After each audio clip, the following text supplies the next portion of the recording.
Baker, swim dodge, fires and scores! Skipping step behind the back. Pass, the extra look, and the goal. Shot on goal and good.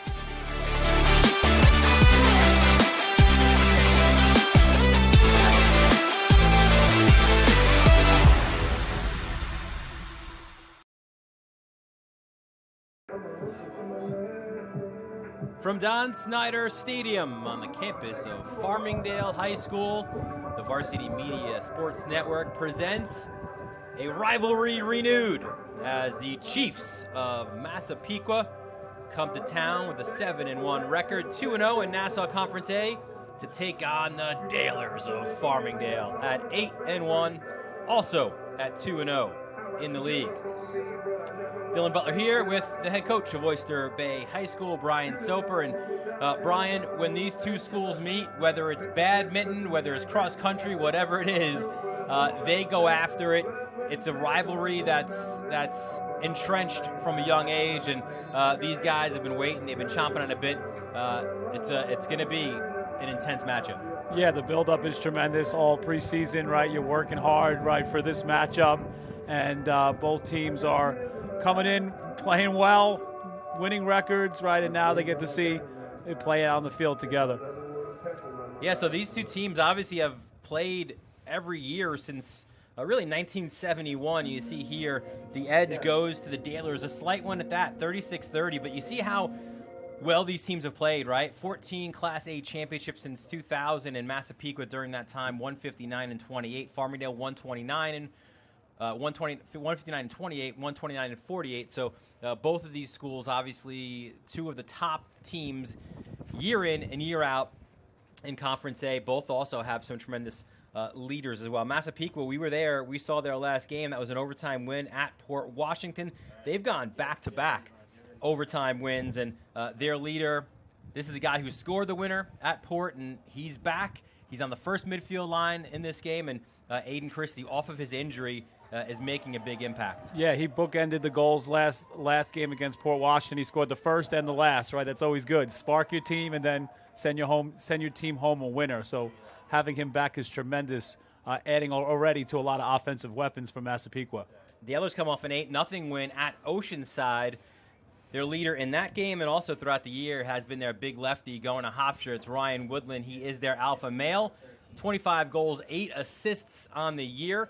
And Woodland is a guy certainly that I'm sure that the Chiefs are concentrating on and making sure they try to limit his touches. Big lefty shooter, right, on the wing, right? So Gennady, it's going to be big to see how he can handle the shots there from Woodland, and hopefully can get a few early saves, right, and give himself some confidence. Let's take a look at the starters now for both teams. First for the visiting Chiefs, and only one change from that game against Port Washington. That's Christie jumping on that first midfield line, but you've got Dernan, Malika, and DiTomaso, McDermott, Christie, and Fitzpatrick. All three of those guys, by the way, have scored late winners or overtime winners for the Chiefs this year. Schiffel is at the long stick midi, and then a really stout, physical, athletic defensive unit led by D'Alessandro, Valentine, and Fountain, and Gennady in the cage for the Chiefs with their head coach, Mike Draper, a 1999 graduate of Massapequa. Played at Cortland, 03, 7 years as an assistant at Adelphi. He teaches in the district, and he's excited to be back. Let's take a look at the Dalers starters. You see the front line of Agris, Hickes, Woodland, Ramos, Bergenson, Wilson. Smichael is your long stick midi. Thomas, Pantoro, Bilello. And this is a big change, something for us to keep an eye out for. Jimmy Caputo gets his first start in the cage in the rivalry game. Danny Seaman, the St. John's Bound senior goalie, is out hurt. So it's the next man up mentality, Brian, and what an opportunity here for Caputo, a highly touted sophomore, but the biggest stage in the regular season here. I know both goalies well, and Jimmy Caputo has got to be one of the best backup goalies in Nassau County. He'd be starting for most schools on Long Island. CJ Mangio, Division I bound face-off guy, and that's one of the things when we spoke. I didn't mean to slight him, by the way. Our part-time broadcast partner, Mike Hungerford, also a graduate of the school that he's coaching, which is pretty cool in this matchup. Hungerford, 1986 graduate of Farmingdale in his 6th season as head coach. But one thing that Hungy said was they thought they had a pretty big edge at the face-off X, and we saw right away Mangio getting that win, and that's one of his keys in this game. We've got to be better, he said, than 50%. We've got to dominate the face-off X to get the possessions that we want. Correct. Both coaches are alumni of their school, so that's a pretty cool thing. So first offensive foray for the Dalers. And that's the guy whose stick you wanted in. Woodland lowers the shoulder, splits defenders. Good save off the stick of Gennady. He gets the rebound as well. There's nothing better than starting a game with 2 very good saves. If we're going to have a save of a game, we might have had it in the first minute of the ball game. Yeah, Gennady, 2 for the price of 1 there too, right? He gets the stick on the first, gets a piece of the rebound as well. Tried a little behind the back there on the rebound. Tremendous slick little play in there and a great stop to make a save and then to recover. That's tremendous work by Gennady. And now we get our first look at the Dalers defensively with Caputo in the cage. He's a well-liked guy. They will play hard for him. Lefty rip, that's wide of the target by DiTomaso. Just to go back to that other possession, right, that's encouraging for Woodland, right, to be able to get to the cage there and duck under and get a left-handed shot. Here's Malika. Kicks it out. Massapequa's in a bit of an umbrella set there with their midfielders, right, 2 on the wings, 1 up top center. Fitzpatrick, who has a good shooting position and good recovery defensively by the Dalers. Looked like DiTomaso was ready to sling it, but that window closed pretty quickly. That's one thing about the game, last game against Port Washington. A couple of their players, I spoke to a couple of the coaches, and they said that they wanted their guys to be a little more aggressive in shooting the ball, and DiTomaso was one of them. McDermott spins tries the inside roll, kicks it back outside. The Dallas look like they're playing zone. Here's Christie. Oh, and our first flag of the game. Some physicality there by Schmeichel. So the Chiefs, on this delayed penalty, they'll get their first man up of the game. McDermott fires and scores! He went top draw, and he gives the Chiefs the 1-0 lead. So you see McDermott's going to draw a short stick, and he's going to bring him behind the net. Talking to Coach Hungerford, Christie was the guy who they wanted to pull at the midfield. So you see here that it leaves other short sticks to go on midfielders. And McDermott here just gets top side there, gets a little get his hands free and snipes the top corner. McDermott, the Hofstra commit, gets his 15th goal of the year. That penalty, by the way, was waved off, and we're back to the face-off X as the Chiefs jump ahead 1-0. Good start from Massapequa. 2 good saves by their goalie, Gennady, and they score on their opening possession. You see immediately polling Mangio, and they'll have a push, so Mangio will go 2 for 2. From last game, you see Massapequa doing the similar that we saw against Port Washington, double polling the face-off, right? Weiserick, 44, impressive sophomore there on the wing. The number 40, we'll talk about that as it goes along here. A special number here at Farmingdale. A lot of these programs have these special numbers. That's the number, and that's, you know that you've earned it if you're that guy. That's Kyle Wilson. Lefty shot and a goal. We are tied at 1. Caden Lennon, the sophomore. Great shot. Got to the middle of the field. Tremendous location on that shot. Low and away on the right-handed goaltender. It's 2 times, 2 possessions. Farmingdale, both left-handers were able to get to the middle of the field. Yeah, top side. No one came, and Lennon had so much room to shoot. He's a guy who can dodge, he could shoot. Big-time Division I potential from Lennon, and great job with the pull. And now the Chiefs go unsettled. Oh, and a kick save! Switches hands. He's got the shorty matchup. Yeah, it's a good little reset there, making sure they're in man-to-man. Oh, good strip from behind, but it goes right back to O'Keefe. He's doubled and knocked down. Good job defensively there by Will Burney. And we'll have our first man-up opportunity. Good defense there, Burney. You know, it's important for midfielders, especially for these programs and college, to be two-way midfielders. He's going to Stony Brook.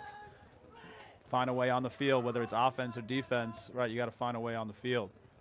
So it's a 1-minute slash against Radomski. So first man-up opportunity for either team. Remember, there was a penalty flag thrown earlier, but the goal for Massapequa had negated that. 30 seconds left. Now, it's funny, right? Because usually you say if you're the team in this situation attacking, you just let the time run out and you take it. But considering how well they take the face-off, you know, maybe you do try to maybe get the best shot if it materializes in 30 seconds. Definitely, right? They're going to work it here. If they get something right away, they'll take it. If not, they'll pull it out.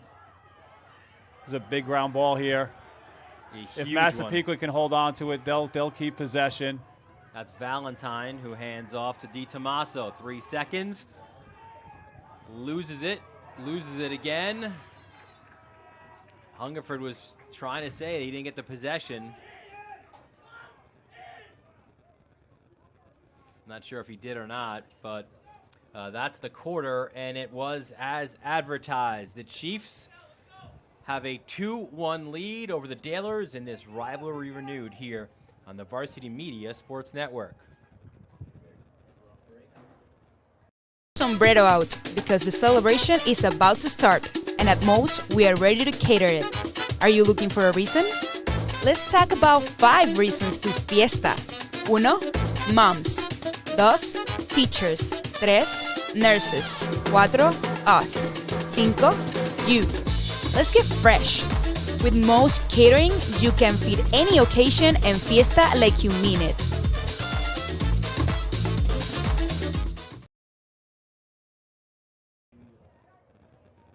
And welcome back to Don Snyder Stadium. Dylan Butler, Brian Soper here. Start of the second quarter. As you see in the huddle there, Farmingdale. And, you know, they've had a pretty challenging week, right? These guys. And again, you're setting yourself up for playing these kind of games. But Southside, right, who are a good team. They've lost a few games now. Fairfield Prep, which just beat New Canaan. And then Mamaroneck, which lost to Briarcliff, but I think Mamaroneck is now the highest-rated team in A in Section 1. So those are games that, you know, you kind of expose some things in your team, right? So whether it's good or bad. So Hungerford says, listen, we're a good team. You know, we're not an unbelievable team, but he thinks that we are a team, and that's certainly important where you don't have a bad position. You're not trying to hide anybody, right, on the field. And he says, listen, we're playing pretty good. Offensively, maybe we're not as crisp as we were at the start of the year, but also it means the quality opponent has risen, as you see there. Mike Hungerford on the sideline. So he feels pretty good coming into this matchup. I think that's what made them the preseason one, is that when you look at their roster, right, when you go goalie, defense, facing off, offense, right, they seem to have the most balance. And now it's about kind of staying healthy and continuing that to the end of the year. And going to play, you know, out of Long Island opponents, I think is great. I think Coach Hungerford is trying to make it a bit like a college feel where you're playing different opponents and exposing yourselves to all types of talent.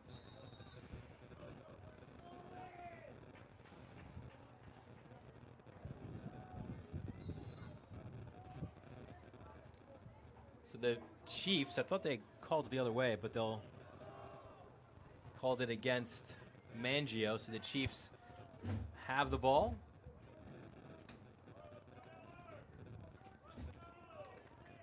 So there's still a man down, Massapequa. So they're going to try to kill it, and then they'll play 6-on-6. That's McDermott. We're even now.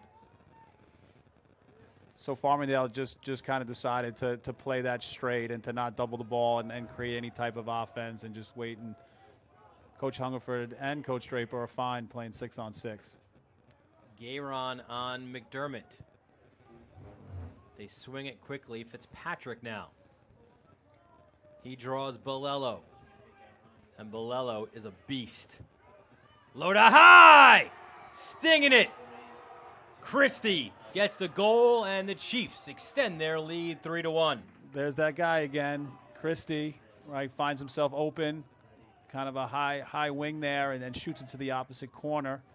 Fitzpatrick, kind of tough defense, right, throws it back, right, nice throwback pass, right, so the defender who was guarding Christie went inside to help, and as he goes to help, right, that throwback pass was effective. That's a great pass, right, just a tremendous pass, right, opening up his hips and making that pass to Christie, who was ready to shoot the ball. Mangio gets the win. He's now 4 of 6. It's a timeout, good timeout there by Coach Hungerford. Mangio won it, was getting a ton of pressure, and before that takeaway check was able to secure a timeout for his squad. So to go back on that, it was Christie's 8th of the year. He's now got 1-1. Fitzpatrick, you mentioned that pass, his first assist of the game, his 3rd of the year, and Massapequa, you know, listen, he says Draper might be in his first year as a head coach, but he knows the grind that is Nassau Conference A, and, you know, they go from Port to Farmingdale. That's a pretty good 1-2 punch there for the Chiefs, but, you know, they survived the first one, more than survived, right? You got the win in that one, and you got to imagine, look, if you're Massapequa and you can come out of here with another, that's back-to-back potentially, right? Where it's super early, obviously, but if they can get a win, that's back-to-back road wins in Conference A to improve to 3-0. I mean, you're feeling pretty good about yourselves then. And with a team that really likes each other and plays together, winning is just contagious, and it even brings guys closer together. So if you have a team that's pretty close-knit and you get a couple of big wins under your belt, you become scary. And, Brian, I think it's one of the cool things about this matchup, right, is in many ways they're mirror images where they're both really good teams, right? I mean, you might have an alpha, you would say, in Woodland for Farmingdale, and maybe McDermott for Massapequa, but, you know, they're not like the Spalinas of the world, right? Like where you know that he's got to get touches. These guys all share the ball. They're all involved, and as you said, they all love playing with each other. And here, Farmingdale's really important. Oh, and a bouncer just finds his way through. Massapequa was in zone, right, and Farmingdale was doing a good job being patient and working it, and sometimes you get a lucky bounce, right? The lacrosse gods go your way. Did Bergeson get that inside 29? Definitely a feed to the crease. So Agers from up top feeds the crease. He did. So D'Alessandro got a great check on the hands, right, and just kind of probably had a little, the Massey shot, little top spin, right, and it found a way in. You got to wipe that out if you're Gennady, right? Just that, you know, things happen sometimes, right? You just got to wipe that from your memory bank and next play mentality. So Bergerson gets the goal, his 6th of the season, 3-2 the score. Another Mangio face-off win. So Massapequa was in zone, just like they were in that previous possession. They played it a bunch in the second half against Port Washington. They played it against Wantagh. Weiserick's in the top of this zone. Short sticks are up top, a 3-3 zone. So Farmingdale's patience is going to be on display here. Hickes hands off. They go to X. Agers handed off. Wilson to that same spot, and another bouncer finds its way through. This time it's Hickes with the goal. So Farmingdale does a good job. They run a bit of a sideways 3-3 here, and every time it goes to like an opposite side, they slip a guy into the crease, and he's getting lost in there. So you see 22 here. Look at him go. Finds the soft spot there in that 3-3. Catch and shoot. They work on that so much. They expected zone, and they drill that. And great recognition by the offensive players on Farmingdale. Hickes' 16th of the year. Wilson gets assist number 5. A push. Yes, we'll go the other way. Momentum, right? Momentum. The crowd's alive. Yeah, how about this crowd, huh? This is a Saturday afternoon. School's obviously not in session, but it is loud on this Dalers sideline. So after scoring back-to-back goals to tie the score, Farmingdale looking to take their first lead of the game. So 2 goals in a row. Farmingdale scores against the zone. You see Massapequa now pushing out in man-to-man. So the chess match is on. Lennon. It's Hickes. So as a coach, I love to see the matchups, right? To see who the coaches put on certain guys. And you see D'Alessandro guarding Woodland. Illegal screen set there.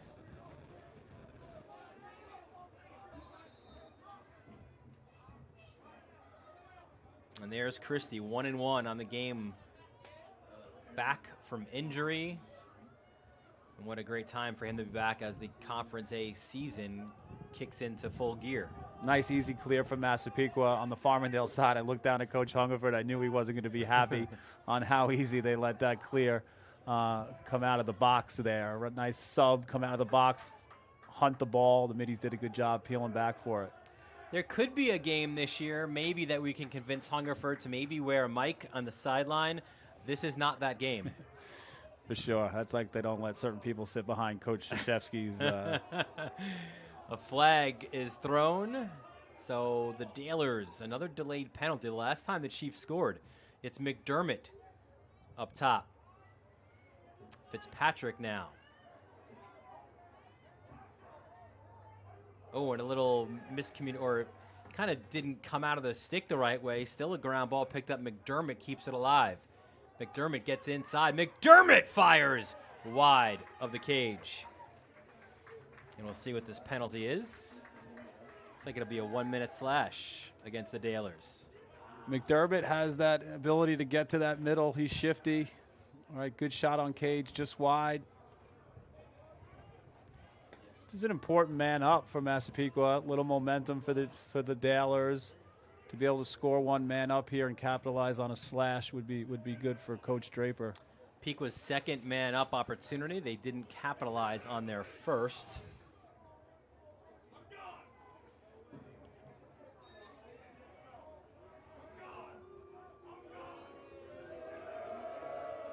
McDermott gets it back.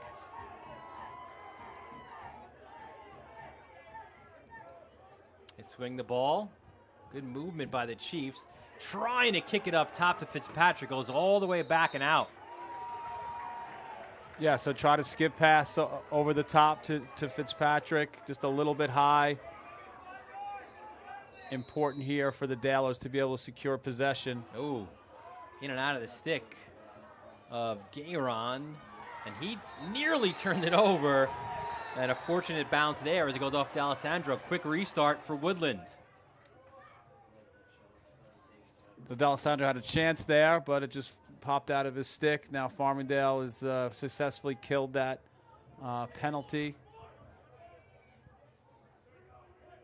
If you ever wonder why Mike Hungerford sounds a little bit hoarse when he's on our broadcasts, it's because he is just an animal on the sidelines, and really, I don't think ever gets that voice back. 6:34 to go. It's always entertaining, though. So man-to-man again. Here's Ramos. 3-3 the score. Midway point of this second quarter. Downhill, little skip in his step, switching to his left. Firing, and Gennady makes the save, denying Bergeson. Good save, right off hip. That's his second off hip shot that he saved. Fountain to McDermott. McDermott's got Schmeichel on him. Schmeichel, a preferred walk-on for Rutgers football. Had a chance, Jordan did, I think, man. If you play, there's some lacrosse programs that really loved his skill set, loved his body and the athleticism, but listen, man, the guy loves football. You can't blame him there. For sure. I was driving with my son, and I'm like, oh, the kid's going to walk on at Rutgers. He's played football. My son's like, is he good? I'm like, Yeah, he's going to play Division I football, so he's good. Bolello. This is the ground ball war. Christie comes away. Oh, fantastic look. But look at a defense swarm. This is what makes this game so much fun. That's so good. Ground ball so good. Pass so good. Defensive recovery so good. Ooh. Shot by Christie, and eating it there was Ryan Thomas. The Farmingdale student section, I think they've all woken up and they're slowly dripping in, and it's getting loud. Yeah, I love it. We're down to our left. Imagine this game was on a Friday night. Here's Radomski up top to Christie. So Farmingdale's real tight defensively. Fires it down low, back out top, step down, shot, and a goal. McDermott goes top shelf, and he gives the Chiefs a 4-3 lead. So Farmingdale seemed like they were in some sort of zone as Farm here. Sometimes great skip pass, right, gets two defenders to commit to him. That slide is just so long to get across for Bolillo. There's no chance that he can get there. And you give a guy like McDermott time and room like that, he buried that under the top bar. His second goal of the game, you give Durnin the assist. And back to the face-off X we go. Mangio shovels it back to himself, and thought we'd have a push there. No. So it does go to the Chiefs. So there's your double pole, right? Massapequa wants to muck it up, make it dirty, right? Mangio wins that clean, right? Back real clean, but now it becomes a 50-50 ball with your wings really hustling in. He's still 6 of 9, Mangio, but this is an important win and a big possession here for the Chiefs because they've kind of gone back. They've had a 2-goal lead at 3-1. Now is their second opportunity to extend their lead. The Chiefs ranked number 11 in the most recent Varsity Media Sweet 16 Boys Lacrosse Poll. The Dalers, 10. Here's McDermott, works off for screen. McDermott! Great save by Caputo. Great save. Got his hands free using a pick. Big save for Caputo. Went high again. I mentioned in the last game watching McDermott, he liked to bounce the ball. Now we have two high shots, right? Perhaps a scout if they were able to have a read on Caputo as a backup. All these kids play club lacrosse against each other all year, so I guarantee you that somebody on Massapequa knows Caputo, plays with him or against him, and gave the coaches some kind of scout. There's O'Keefe up top. Hands it off to Wilson, the latest, number 40 for the Dalers. Tremendous 40. I look at that number. It's always Matt Danowski for me. Oh, yeah. Lefty shot, bouncer wide, back up there by Agers. Tries to go behind the back, taken away.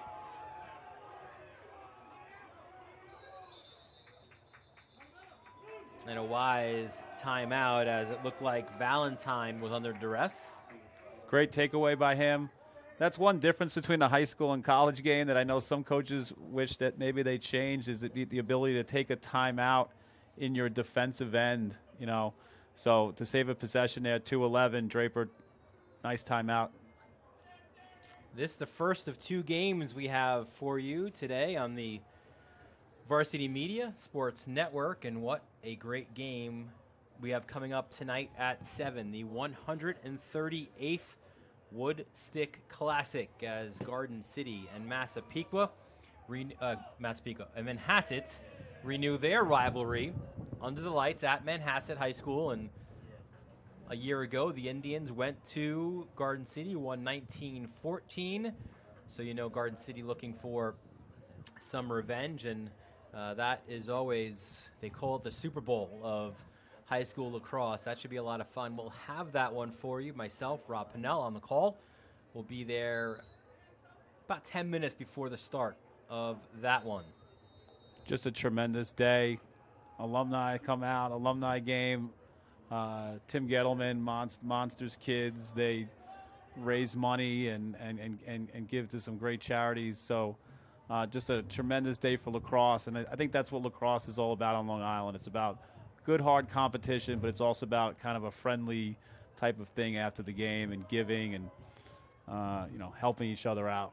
Yeah, it's a whiteout tonight for Manhasset, which, of course, suffered a horrific loss of 3 former Manhasset players, the Farrell brothers, James and Michael, and as well as Ryan Keese. So they've got jerseys that all the proceeds will go towards scholarship foundation set up in their names. So in addition to what you were saying, Brian, I think it's also so much about community, right? And that these are 2 lacrosse powerhouses and lacrosse-rich communities, and obviously so too are Garden City and Manhasset. Farmingdale rode really hard there. It was like a 9-man type of zone press ride, and good job by Massapequa's pole to run that over. Here's Nate Urban, goes downtown and finds Christie at the high crease, his second of this game. And it's 5-3 for the Chiefs. Good left-hand finish there by Christie, kind of showing us everything he has in his arsenal. Nice hard alley dodge. Slide comes. Wasn't really completely open. That's a great feed. Backside defender for Farmingdale, needs to kind of crash that crease there for that 2 slide. But, that was some feed to put it right in his stick, catch and shoot. Yeah, that was Nate Urban, the junior, a lefty who was dealing with an upper body injury, just got cleared. Mangio gets the face-off win. Nice clean win there for Mangio. Timeout, Coach Hungerford. Going back a second to Urban, right? Just got cleared before that Port game. Big, strong, fast, has that heavy shot, has a knack for getting open, and as you said, right, really great dodge, forced the slide to come, and as soon as it did, made the high lacrosse IQ move and found the guy who's probably had the hottest stick right now in this game in Aiden Christie. He's hot, right? We had those burritos last week. They weren't hot, but Christie certainly has been hot. But that feed, it's like full speed down the alley to make that feed. I think that's kind of why Farmingdale wasn't really in a slide spot, because you're like, that's got to be a shot. Instead, it's a nice spot feed to the crease. See the huddle there for Massapequa. Their keys are kind of always the same. It's an internal one where it's not so much about who they're playing, but they want to always win the ground ball war, which is a huge one here today. They want to push transition when they can, get good looks. Maybe not the first shot, right, but the best shot. One of the things that I find interesting about this matchup and rivalry is that when I played at Hicksville in the 90s, like Farmingdale was the standard. And then Massapequa has this kind of meteoric rise to Class A lacrosse, and they kind of take over for a while, win a state championship.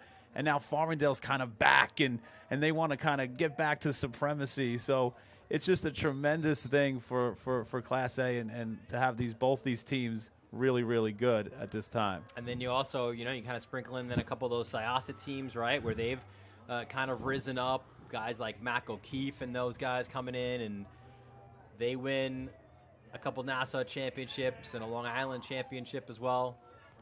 Final minute, second quarter, and that's what makes Nassau Conference A so much fun, man. It's, you've got your usual teams, and then there's teams, too, who jump up for a couple years, and Syosset's done more than a couple years now. They've, under Calabria, have been a team, and now we see Port, right, as well, coming back after all those Fracaro brothers graduated, and now the Vikings are back under Isaac Neal. Here's Wilson up top to Lennon. Lennon's got a goal already on the afternoon. So let's see if Farmingdale goes back to some pick action. It had some success with that, getting some space. Woodland's trying to get himself free. Lennon, the junior, nothing there. Great job defensively by Schiffel, the LSM. Great job. Very important. End of a half to get a stop. McDermott will try to fire from midfield, and it goes off Bolello, so nothing going there, but a good first half really for both teams. And the Chiefs, through a couple of goals by Aiden Christie, have taken a 5-3 lead. McDermott has a pair as well. You're watching this Nassau Conference A showdown right here on the Varsity Media Sports Network.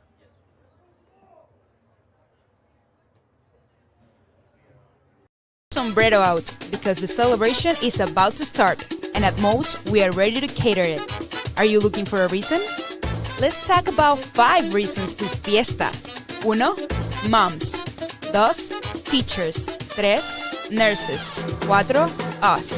5. You. Let's get fresh. With most catering, you can feed any occasion and fiesta like you mean it.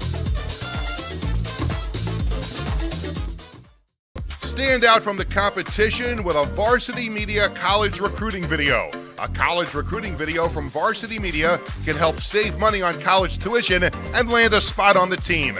We use your best plays with our custom editing effect sets and music to ensure a college coach sees your athletic skills.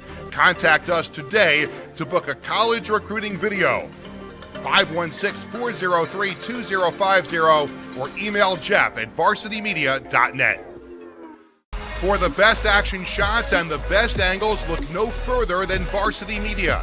Our experienced photographers capture your athletes' best moments right from field level. Plus, we offer great keepsakes like bobbleheads, posters, plaques, and prints. For more information about Varsity Media's photography services, contact us at 516-403-2050 or visit us online at varsitymedia.net. Varsity Media covers every sport at every level from every angle. Game film, recruiting videos, highlight videos, SPORTSCAST, Under, and what a look. photography, live streaming. You name it, we offer it. Don't leave your video needs to amateurs. Trust the pros. Contact us at 516-403-2050 or visit us online at varsitymedia.net. If you're an event organizer looking for a media company to cover live streaming, action photography, and game video for your event, look no further. Varsity Media travels throughout the Northeast covering weekend tournaments, showcases, and championships. Contact us today to learn about our services and packages at 516-403-2050 or visit us online at varsitymedia.net. Sombrero out because the celebration is about to start, and at most we are ready to cater it. Are you looking for a reason? Let's talk about 5 reasons to fiesta. 1. Moms. 2. Teachers. 3. Nurses. 4. Us. 5. You. Let's get fresh. With most catering, you can feed any occasion and fiesta like you mean it. Stand out from the competition with a Varsity Media college recruiting video. A college recruiting video from Varsity Media can help save money on college tuition and land a spot on the team. We use your best plays with our custom editing effect sets and music to ensure a college coach sees your athletic skills. Contact us today to book a college recruiting video. 516-403-2050 or email jeff@varsitymedia.net. For the best action shots and the best angles, look no further than Varsity Media. Our experienced photographers capture your athletes' best moments right from field level. Plus, we offer great keepsakes like bobbleheads, posters, plaques, and prints. For more information about Varsity Media's photography services, contact us at 516-403-2050 or visit us online at varsitymedia.net. Varsity Media covers every sport at every level from every angle. Game film, recruiting videos, highlight videos, SPORTSCAST, Under, and what a look. photography, live streaming. You name it, we offer it. Don't leave your video needs to amateurs. Trust the pros. Contact us at 516-403-2050 2050, or visit us online at varsitymedia.net. If you're an event organizer looking for a media company to cover live streaming, action photography, and game video for your event, look no further. Varsity Media travels throughout the Northeast covering weekend tournaments, showcases, and championships. Contact us today to learn about our services and packages at 516-403-2050 or visit us online at varsitymedia.net. Sombrero out because the celebration is about to start, and at most, we are ready to cater it. Are you looking for a reason? Let's talk about 5 reasons to fiesta. 1. Moms. 2. Teachers. 3. Nurses. 4. Us. 5. You. Let's get fresh. With most catering, you can feed any occasion and fiesta like you mean it.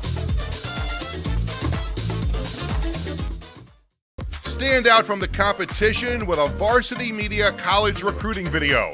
A college recruiting video from Varsity Media can help save money on college tuition and land a spot on the team. We use your best plays with our custom editing effect sets and music to ensure a college coach sees your athletic skills. Contact us today to book a college recruiting video. 516-403-2050 or email Jeff at varsitymedia.net. For the best action shots and the best angles, look no further than Varsity Media. Our experienced photographers capture your athletes' best moments right from field level. Plus, we offer great keepsakes like bobbleheads, posters, plaques, and prints. For more information about Varsity Media's photography services, contact us at 516-403-2050 or visit us online at varsitymedia.net. Varsity Media covers every sport at every level from every angle. Game film, recruiting videos, highlight videos, SPORTSCAST, Under and what a look. photography, live streaming. You name it, we offer it. Don't leave your video needs to amateurs. Trust the pros. Contact us at 516-403-2050 or visit us online at varsitymedia.net. If you're an event organizer looking for a media company to cover live streaming, action photography, and game video for your event, look no further. Varsity Media travels throughout the Northeast covering weekend tournaments, showcases, and championships. Contact us today to learn about our services and packages at 516-403-2050 or visit us online at varsitymedia.net. Sombrero out because the celebration is about to start, and at most, we are ready to cater it. Are you looking for a reason? Let's talk about 5 reasons to fiesta. 1. Moms. 2. Teachers. 3. Nurses. 4. Us. 5. You. Let's get fresh. With most catering, you can feed any occasion and fiesta like you mean it. Stand out from the competition with a Varsity Media college recruiting video. A college recruiting video from Varsity Media can help save money on college tuition and land a spot on the team. We use your best plays with our custom editing effect sets and music to ensure a college coach sees your athletic skills. Contact us today to book a college recruiting video. 516-403-2050 or email Jeff at varsitymedia.net. For the best action shots and the best angles, look no further than Varsity Media. Our experienced photographers capture your athletes' best moments right from field level. Plus, we offer great keepsakes like bobbleheads, posters, plaques, and prints. For more information about Varsity Media's photography services, contact us at 516-403-2050 or visit us online at varsitymedia.net. Varsity Media covers every sport.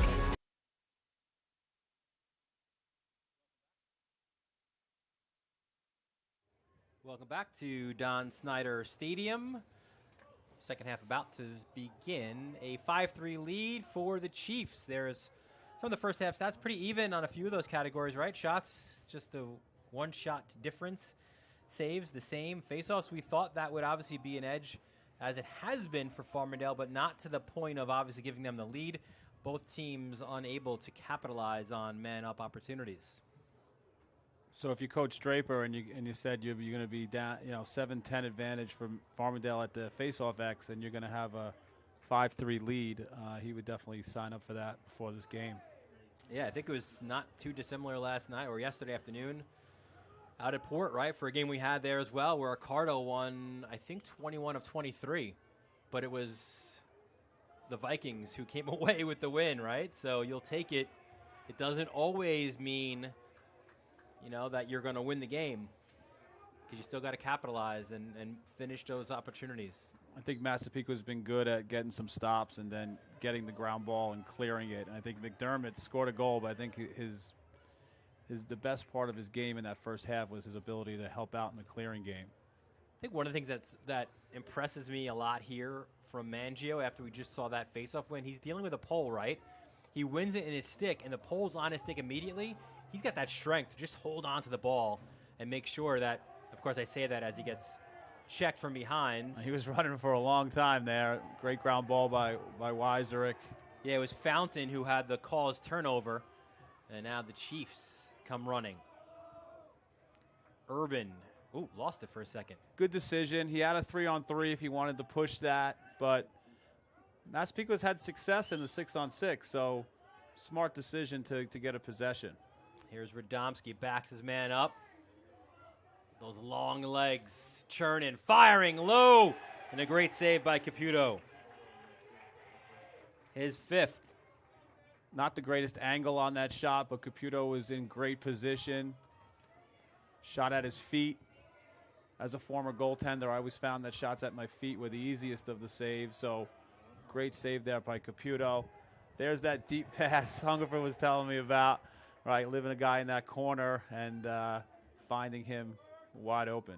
One thing that we noted off air at halftime was, who was the guy who was out there kind of helping at halftime with the goalies with Danny Seaman, right? He kind of almost right now, as he's rehabbing his injury, kind of becoming like an assistant goaltending coach, right? And speaks to his character. And how about that character? Woodland with the goal pulls the Dalers within one. As you said that, Caputo's looking to the sideline, right? He's got some energy after a big save, and the Dalers get a quick goal. Woodland just using that big frame. Getting hard here to his left hand.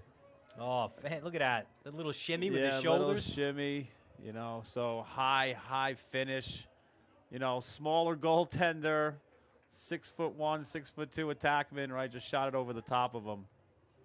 26th goal of the year for Ryan Woodland. He will stay local, too. He'll be out at Hofstra. So Rob Pennell tonight will tell you that was a tremendous rocker step there. Not a shimmy, but awesome move. Mangio again. Win a face-off, and then Massapequa was riding very hard and get a possession. And they're unsettled. Step down, shot and a goal! What a finish by Bernie! Coast to coast, pick it up, go to the hoop. So you see he gets here to the middle of the field. Right, just watch the goalie here, Caputo. Great job running to the cage, seeing space. A little slow to pick him up, hands back.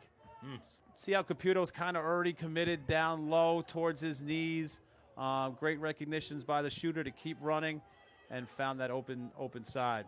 Bernie, the Stony Brook commit, is a great stretch shooter. Really wicked outside shot. We saw it there. 2-goal advantage again. And what I'm seeing here, Brian, as this time it's Pequa winning it straight away, is even though Mangio was winning them, they were really putting like that secondary sort of defending off the faceoff guy has been impressive these first couple of faceoffs of the second half. There's more to faceoffs than just the initial scrap, right? There's more to it, right? You got to not only win the faceoff, you got to get it into your box, you got to get in a possession. So Massapequa, understanding that perhaps they were going to lose some, they look very well prepared to handle that. Now they're looking to try to get their largest lead of this game. It's been tight, as we expected, but the Chiefs have been in control. Fitzpatrick, low to high, and that's way high. Good hard shot over the top.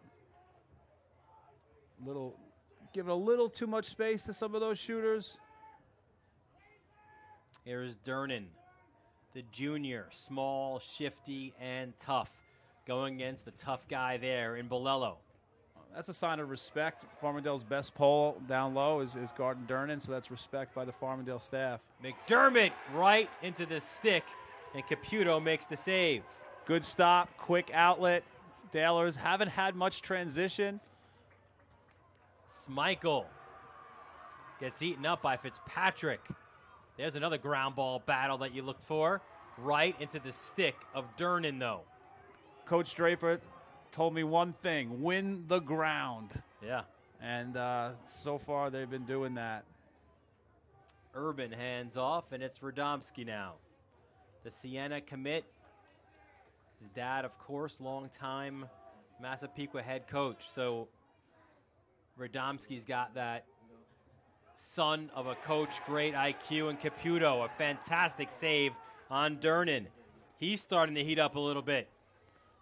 Breakdown defensively by the Dalers. Caputo bails him out, and he's looking at the sideline. He's got some energy. That's a good sign for Farmingdale. Ramos gets it back to Wilson. He's got some room to move. Wilson takes it. Why not? And a kick save by Gennady.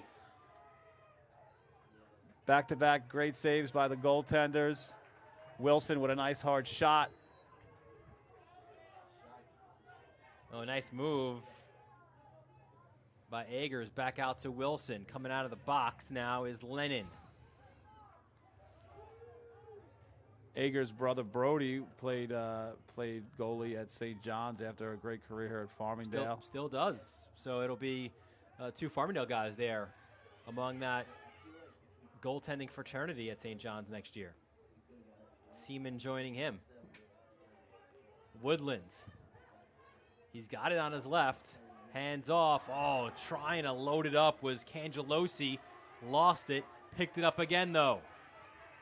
Big GB by the junior. Great battle there with D'Alessandro and Woodland. D'Alessandro, a football guy, tough, right? That was a great little one-on-one matchup.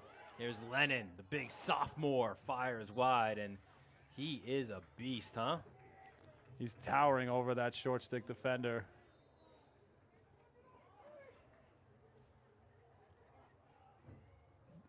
.633 left. Agers. He's got Lennon, GLE. Lennon, oh, what a feed! Oh, and just missing it was Woodland. He'd love to have that back. Looked like a little set play there for the big lefty. Just a bit wide from where we are. That didn't miss by much. Woodland now from X. D'Alessandro on him. Jogs, now picks it up, will work off a screen. But maybe play a little pick and pop game there with Wilson. And keeps it himself. Back out, Lennon, low to high! Lennon, let it be, his second. 6-5 is the score. He let it fly for sure. Great patience by Woodland, not to push this matchup too hard. Right, the slide adjacent comes, step in, boom. Right, top corner there. I can't tell you how important that is for Woodland there to feed that ball.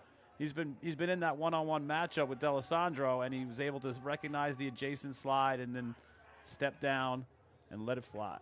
Lennon's second of the game, 7th of the year. He's a guy Hungerford said can destroy his individual matchups. So the one thing about that slide is when you slide adjacent, you see it. You see that slide coming. So good job by Woodland. Little role reversal there, right? Yeah. Win the face-off, get it back for the Dalers now. Gayron hands off to Wilson. And now the Dalers looking to try to tie. This has been a great game as advertised. 6-5 to score. Lennon back out of the box. Ramos. even before that goal, Farmingdale was getting some good shots, so they have some confidence now and some juice here in the offensive end. Lennon swings it to Wilson. To X, they go to Agers. Valentine on him, off the screen. Agers is like, get off me.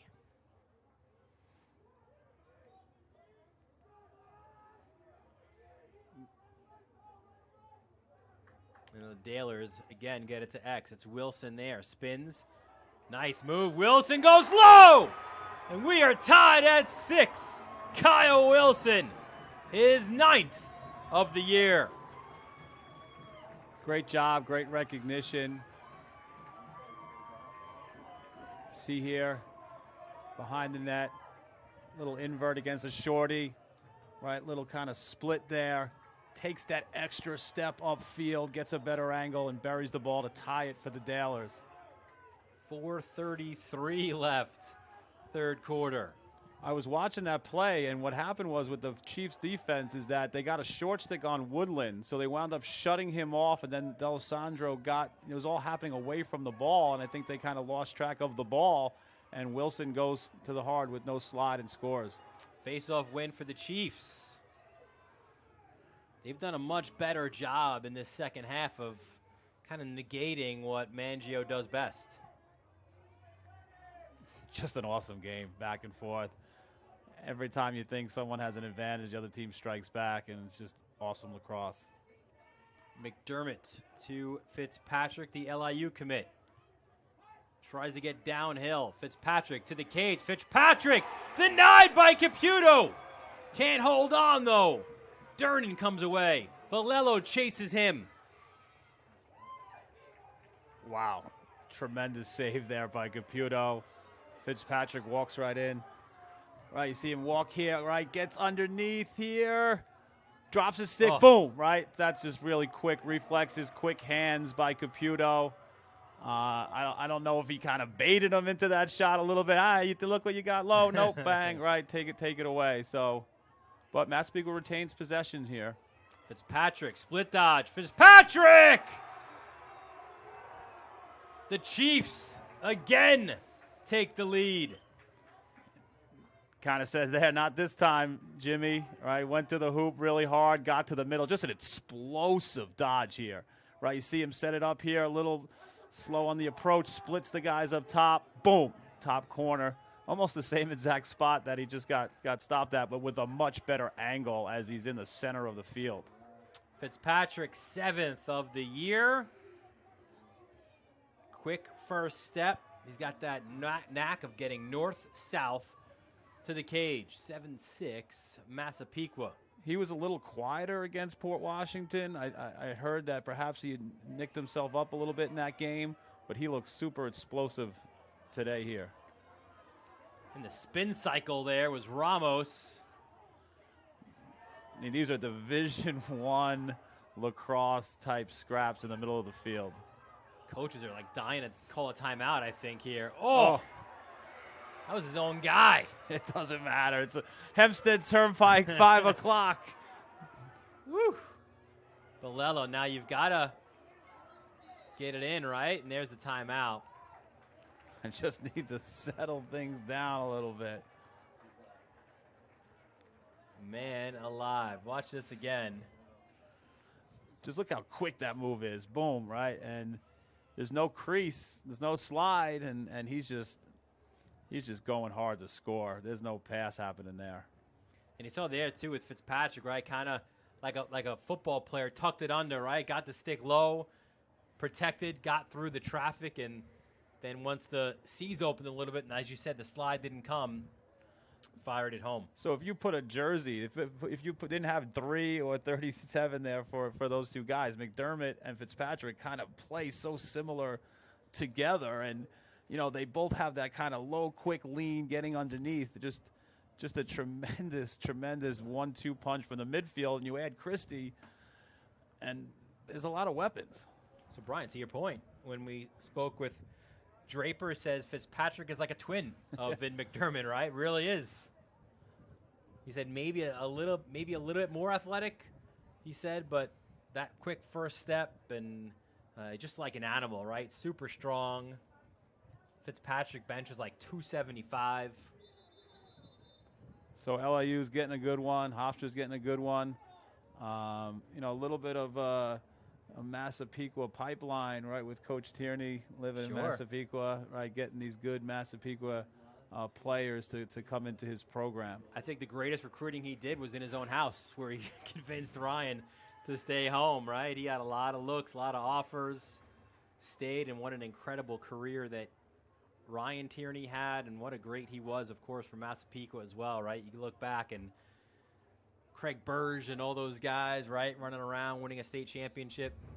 And it's tremendous to see now with the PLL, to see these guys who are playing Class A lacrosse, the O'Keefes, the Tierneys, going into the league and just not just contributing, but being stars. That's one of my favorite things about having like an ESPN Plus is I see a lot of the guys that we cover in high school then in college, but now you're right. Now you see them on the PLL level as well, right? Like it makes it so much fun, and it's great to see that pipeline from the island and just out to big-time college and now the pros as well. Shot wide. Good pickup there by Agers, though. Feeds the crease. Good knockdown. Transition. Oh, look at that. Just like a deer was Fountain. Extra pass. Back up top. Fountain's really playing well. He played a great game against Port Washington. That's a great pickoff of a pass there. Final 2 minutes of the third quarter. 1-goal game. The Chiefs have taken the short trip here to Don Snyder Stadium, and they've got a 1-goal lead. Neighboring towns that love their lacrosse, and they love to hate the other. So you see that to kind of deal with the midfield of Massapequa is double polling the midfield, and they have a short stick. This is Wilson, right, guarding Malika, who is an attackman. Shot high by Urban. I think Coach Hungerford had enough of Fitzpatrick getting to the middle there, and they're gonna pull him as well. That's one certainly. I think if you're Draper and his coaching staff, you want back because one, it was obviously nowhere near the target. Two, you had no backup. Yeah, empty possession. Dalers will take it. Now you got to clear it. So they're kind of shutting off everybody, leaving the goalie, and there's that pass.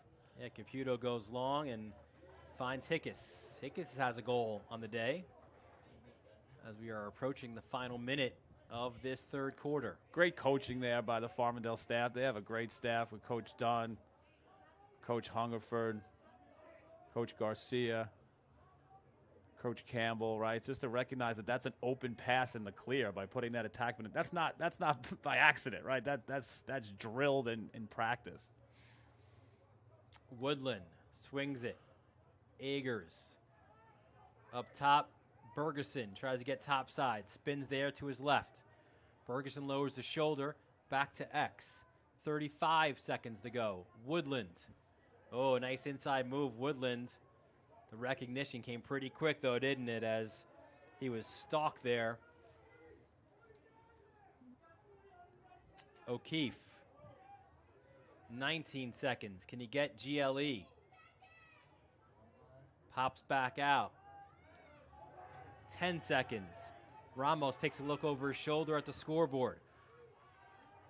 Here's Woodland. Can he get a shot off? Woodland, bouncer, wide.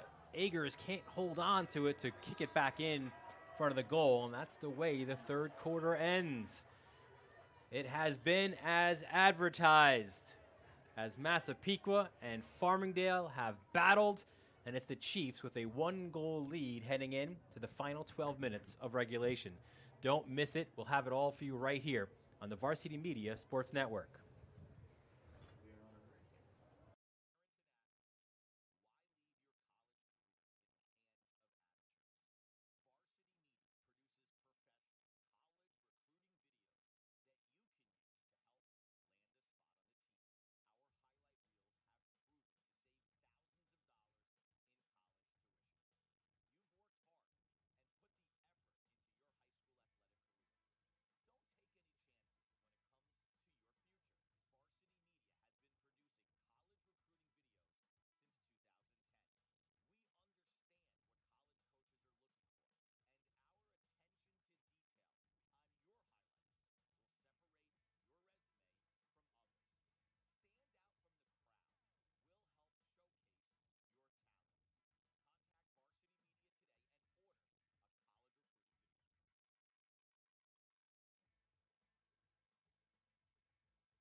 Welcome back to Don Snyder Stadium. Dylan Butler here with Brian Soper. Final 12 minutes here as the Dalers trail their arch rivals Massapequa by 1 goal. It has been that way throughout. From the very beginning to this point, it has been as close as we expected it to be. 7-6. Beautiful Saturday afternoon here at Farmingdale. Nothing better, big crowd. Let's see who can take this one home. Mangio spins around, gets the faceoff, gets hammered as well. Look at the strength of Mangio. He will get a penalty as well. Likely to be a 1-minute slash. Back out to Wilson. Big faceoff win, and great job keeping the ball by Mangio. He's had a few wins in the third, but then he would lose it on that kind of secondary check by the Chiefs. Great job holding on to that ball, right? McDermott gave him a good hit there, and he was able to bounce off of it and clear it and draw a foul. Trying to round the cage was Hickes.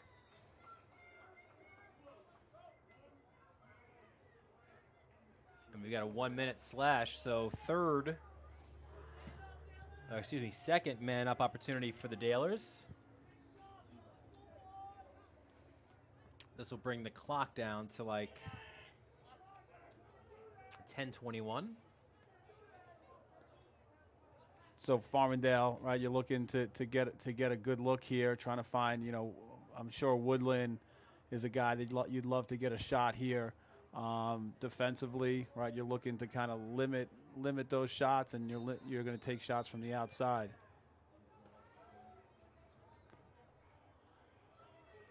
Cangelosi. Farmingdale starts in kind of a 1-4 look, a little different from what they showed the first time. And who's the guy at the very top, right? Woodland. Yep. Losing it. Huge ground ball here. It's Wilson who scoops it up. Very important ground ball there. That won't appear in a news day, but that was a great job saving a man-up possession. Hey, you don't know. Brian Heyman's down here on the sideline. It might make a story if perhaps the tying goal comes out of it. Correct. There's Agers. So now they're open, cutting into it. Lennon thought he had a good look there.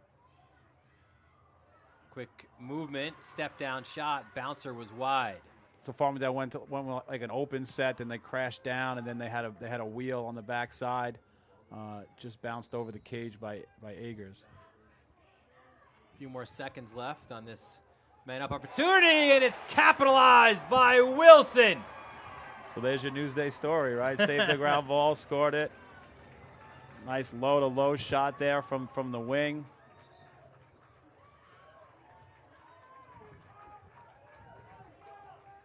Probably close to being expired on the penalty. Yeah, it was like a second off.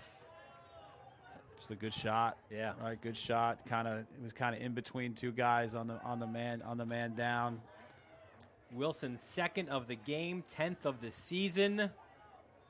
He wears that number 40 with great pride as well, understands what it means. And you love to have a guy like that as well, right? That gets that tradition and knows how special the number 40 is here in Farmingdale. Yeah, since 1999, I think Coach Hungerford told me 21 guys or so have worn the 40 jersey, and some big names from Brennan to Danowski to DeLuca to Brian Michael, who's in the Air Force and now is going to be an Air Force pilot. So just a tremendous tradition there. We are 7-up here with just under 10 minutes remaining. Was going to mention DeLuca as well. Hopefully we'll get a chance later on because he is in, as there's a shot wide by Fitzpatrick. He is in the Mount Rushmore of Farmingdale Goldies. We'll mention a few more of those hopefully when we get a chance, when there's a timeout. Fitzpatrick again with a good shot. He's kind of the Massapequa guy that's feeling it a little bit right now, winning his matchup. And there's Christie. Bilello on him. Oh, nice dump down low, but it's a little bit too low for Dernan. Here comes Schmeichel, lowers the shoulder, but he gets forced out. Fantastic. Oh, I thought it was a good ride. Durnin got him, and Schmeichel, it's going to be a push. It'll be a 30-second push. I mean, I guess that's a good call. I mean, he did literally push him. One coach is happy, one coach is not. Right? Welcome to the life of a referee. So the Dailers off their first man-up goal now get their third chance with the extra player. This, though, just 30 seconds.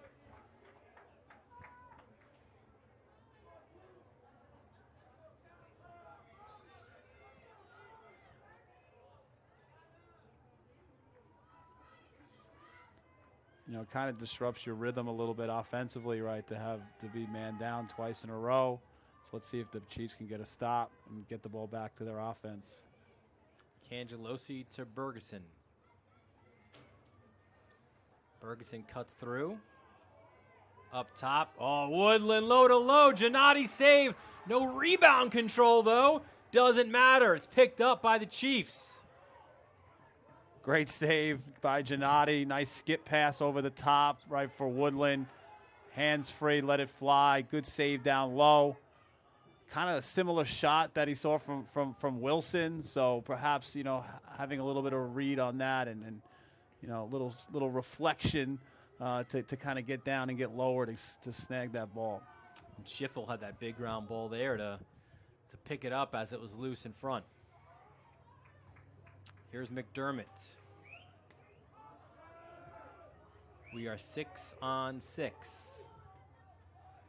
McDermott has Wilson on him as we approach 8 minutes left in regulation time. Radomski out of the box for the Chiefs. He sprints to that high crease area. Fitzpatrick gets it back, and they'll move it to X. Every possession, every ground ball, so critical right now for both these teams. McDermott works off the screen. Good slide. Kicks it back up top. They swing at the other side. Look at that first step again. Fitzpatrick, he's pushed, though, knocked down, maintains possession. He's flying. And I think Caputo got a piece. Shot came through by Bernie. Good hard move to the cage by Bernie. Good bounce shot. The way Caputo's reacting, I think he might have got a piece of that. Big stop. Fitzpatrick again. Wilson on him. Switches hands, back out. 13 is Bernie, the Stony Brook commit.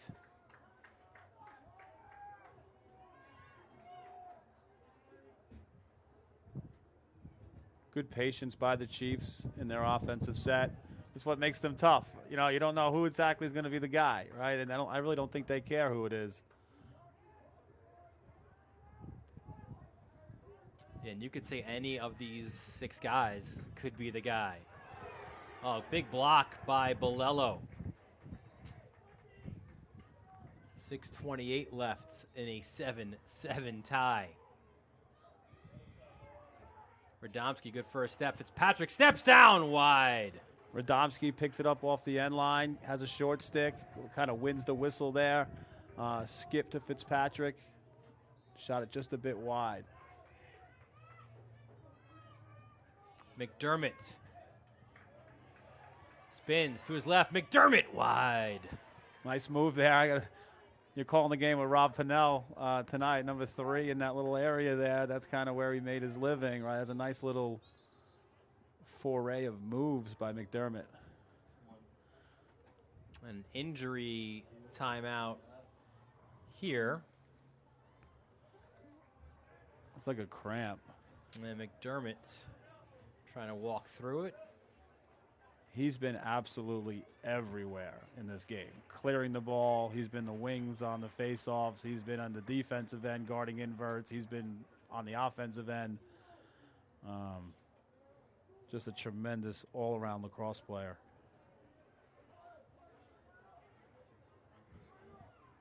So he'll get worked on by the trainer here at Farmingdale as the Chiefs put it back into play as we approach 6 minutes left. Radomski spins, slide comes. Fitzpatrick, they quickly move it far side. Bernie with the fake, switches hands, lost it. Ground ball in front. Who wants it? Still loose. Durnan. The smallest guy out there. What? Hey, he's super tough, too. Awesome. That's great. Great. It was a great check by Pantorno there to kind of get Bernie. And a timeout by the Chiefs. Listen, this is a great game. You want to bring your game to life? It's a Varsity Media Sportscast. We've got announcers and multiple cameras, instant replay, and graphics. It's great for your rivalry games, senior day, just general promotion of your team. Contact us to book a Sportscast, 516-403-2050, or visit varsitymedia.net. We will go anywhere except tonight because we're going to Manhasset at 7 o'clock for the 138th edition of the Woodstick Classic. You want to hit that subscribe button on our YouTube channel here, and of course you can follow us on all our social media handles for where we will be next.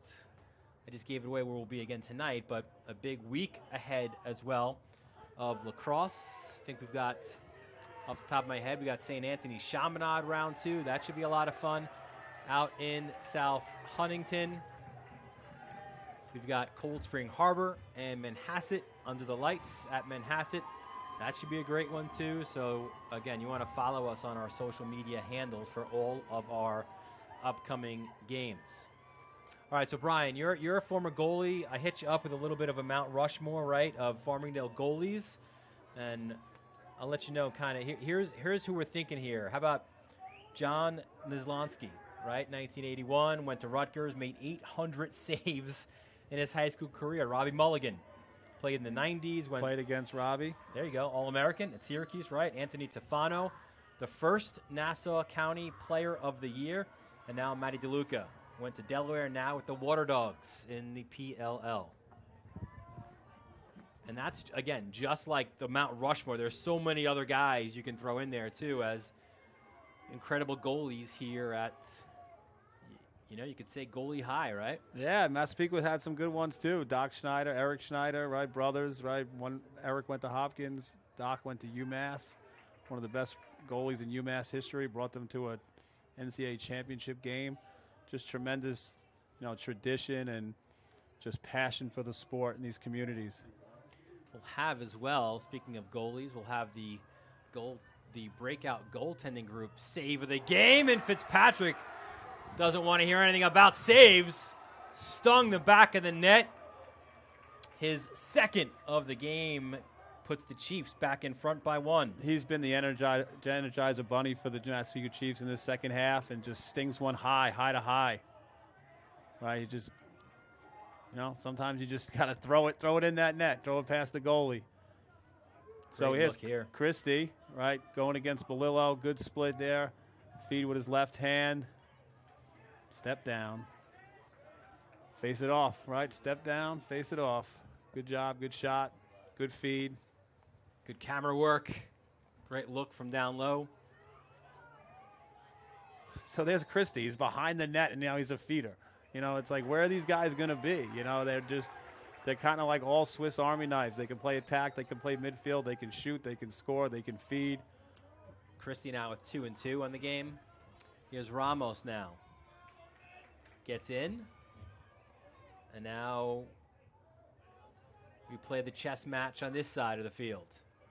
Yeah, well, first you got to recognize if you're the Dale coaching staff and the offensive personnel, is it man or zone? Lennon out of the box. He's been really good on the day, too. 2 goals for him. So they're staying with their cutters, man-to-man. This has been a heavyweight matchup all day. Yeah, Woodland. Ooh, tries to get a fancy pass down to the front of the crease. Looking for Agers, but the ground ball picked up by the Chiefs. Massapequa's done a great job getting those 50-50 defensive ground balls off the ground and out of their end. That was Valentine to get it.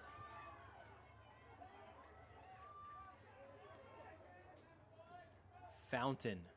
Good recognition by McDermott to stay on sides there. Bernie goes far side. Good feed, right? Just a tough feed, good vision, right? It was there, right? But, you know, just an unsuccessful pass there, and Farmingdale, you know, has to play a little more defense here under 4 minutes. McDermott.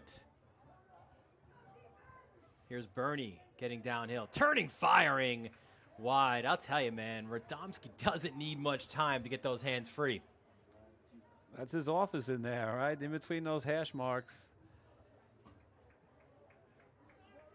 Good shot high, just over the net. Great cross crease feed. That one wide on the net and no backup. You know why? Because it was Christie, the guy who came in to make the feed. Sometimes that just happens, right? You gotta go for the goal, and if you miss it, there's no backup. What can you do? That was a good look across to Durnan. All right, so here we go. Caputo. Will they go with that long pass again? No, just over the midfield line, and they get the clear. Bouncer, just wide. Massapequa coming off that ride, just a little bit too much room. Bounce it over the net. That was Terry Quinn trying to tie the score, the defensive midi. It's been 2 attempts here in the second half where they've had a chance with some shots and have bounced it over the net. And you want to get their personnel, so they want to hold things up now as Lennon comes out of the box with Ramos coming off. Wilson. Will there be a hero here for the Dalers? Good switch there by Lefty rip, Giannotti the Massapequa. save. Denying Hickes. And get some transition here, fast break. Unsettled for the Chiefs. Durnan. Backs it out. Were they offside? I didn't see a stall. You know what? Under 2 minutes, so you got to stay in. So the Dalers come back. So you saw in that last invert, when they inverted the short stick, Massapequa did a quick switch, and they got the pole on it and left the guy open for a step down. That's 2 good saves down low for Giannotti, the last 2 shots. Maybe in this huddle, the Dalers might want to try to test them high. 1:35 to go here, a 1-goal game. For the Dalers, you've had 2 goals from Lennon, 2 and 1 from Wilson. Hickes and Woodland, a goal apiece. For the Chiefs, Fitzpatrick with 2 and 1. Christie with 2 and 2. McDermott with 2. On what day of the week do you have none of your starting attackmen involved really at all in the scoring, and still you've got a 1-goal lead at your biggest rival? That speaks again to the strength and the ability to share the ball among really, really talented middies. That's the respect, right? That's the respect that they have. They're known for those midfielders, and if you're a coach that's going against Massapequa, you got to start to think about how are we going to defend a midfield that has 3 or 4 guys, and you'd run out of poles, right? You don't have enough poles to guard really good midfielders in space. And again, right, year after year, we mentioned Ryan Tierney, Garrett Gibbons. We mentioned Craig Burge went on and played at Georgetown, right? The list goes on and on of really, really talented midfielders for Massapequa. I'm curious to see here, every time that they've come out of a timeout, Massapequa has gone zone. And the last 2 games, Coach Draper has done a tremendous job mixing that up. So when you're in a huddle, you got to take that time to discuss 2 different scenarios. If we get man, we're in this. If we get zone, we're in this. So here we go. How about this crowd here at Farmingdale? 1:35 left, big crowd. This is where legends are made. You could talk about this moment for the rest of your life. Woodlands. D'Alessandro on him.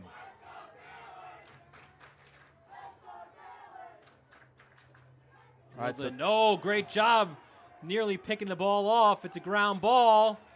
good It ride. will stay with the Dalers. Again, they were man-to-man. Good ride, little ride back there. Kevin Fiola nearly got the turnover. O'Keefe with the check out of bounds. That's big. O'Keefe rounds the cage. It's loose again. Oh, and a push will be called, so it'll be Chiefs ball. Minute 8, and they will talk it over. The visitors will. Another defensive timeout.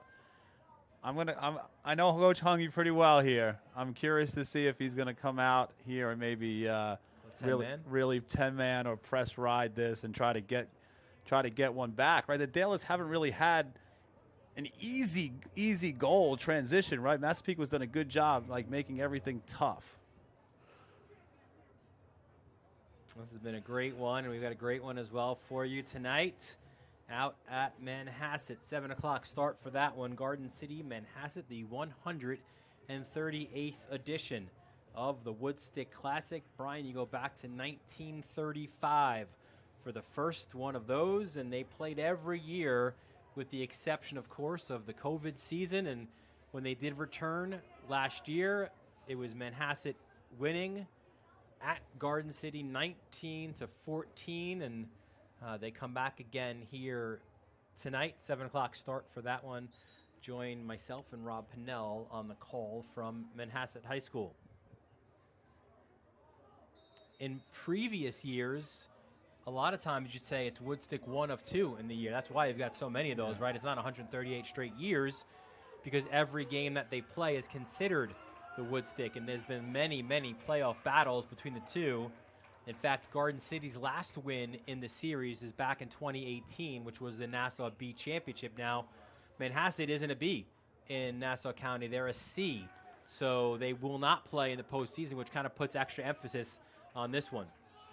As a CD conference coach, everyone was real happy to see Manhasset drop down. 10-man. Yeah, so Caputo out of his cage. Looking for room. Here is Fountain. Fountain swings his stick. Oh, a fantastic look to Radomski. Radomski, how smart is he, right? Coach's kid. Stall warning is on here in the final minute. They've got to keep it in. He's doubled. Christie. Back up top. Ramos chasing down Fitzpatrick. Again, no timeouts for the Chiefs. Fitzpatrick absorbs a couple of checks. Gets it to X. Passes to Radomski. Words can't describe how that decision by Radomski. Most people are going to take that empty net goal. And that's a lot of time to kill, right? If they can kill a minute here. It's down, though. Radomski's got to pick it up. He does for a moment at least. It's kicked out. Another huge ground ball here. McDermott. And that's the ball game. They don't even know that the buzzer went off, right? They keep fighting there in the corner. Just what a lacrosse game we just got lucky enough to call here. 8-7 win for those guys in the blue and I mean, listen, what a week it is for Massapequa. We said it earlier, right? They go to Port and they win it in overtime, and now they come here to their biggest rivals and they get another 1-goal win. By my count here, this is the third straight 1-goal win. You beat Wantagh in overtime, beat Port in overtime, and you win here, but also their second consecutive on the road. Unbelievable, right? Unbelievable momentum for them, right? There's nothing like being able to, as a coach and player, be comfortable in tight game situations, and that's going to serve them well as they get into the playoffs.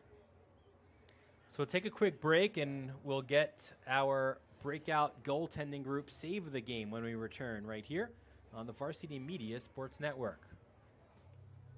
There's a save.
So this is so coming back in here, right? So being one of the founders of Breakout Goaltending, we're fortunate enough to be able to sponsor the Breakout Save of the Game, and with about 8 minutes to go in the fourth quarter, on a man down, Gennady from Massapequa makes a tremendous save here on a man down, skip over the top, right? Hofstra commit, step down, boom, right, low. Big save at the time of the game, tied up, man down. Farmingdale had some momentum there, and Gennady shut it down. So Breakout Goaltending, myself, Tim O'Mara, right, Coach Hungerford for Farmingdale, right, we train goalies year-round and are fortunate enough to beat Varsity Media and sponsor the save of the game. And we appreciate that as well. And there were a few in this game as well. Both the goalies had come up pretty big at various points, but yeah, as you mentioned right here, this is the one, because again, it was the time it was, and because of perhaps who was shooting it, and because again of the time and score, a huge save by Gennady.